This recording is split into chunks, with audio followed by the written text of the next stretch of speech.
ইয়ো রান্না কমপ্লিট? ভাতটা হলেই হয়ে যায়। তো কি কি করলে? কি কি খেতে চাও? আজকে অনেক কিছু করে নিয়েছি। কত টাকা প্লেট বিক্রি করছে?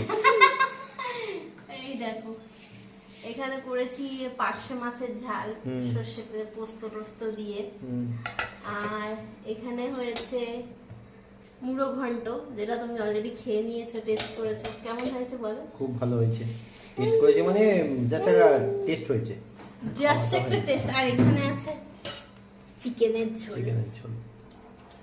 এই হচ্ছে মেনু আজকে। পার্শে মাছ, মুড়ো ঘন্ট, চিকেন আর ভাত। নাই নাই করে অনেক কিছুই করে ফেলেছি একদম আজকে। যেই কোয়ান্টিটিতে করেছি কালকে আমাদের হয়ে যাবে একটা। ভালো। রাতেও আছে। ভাতটা নামাবো।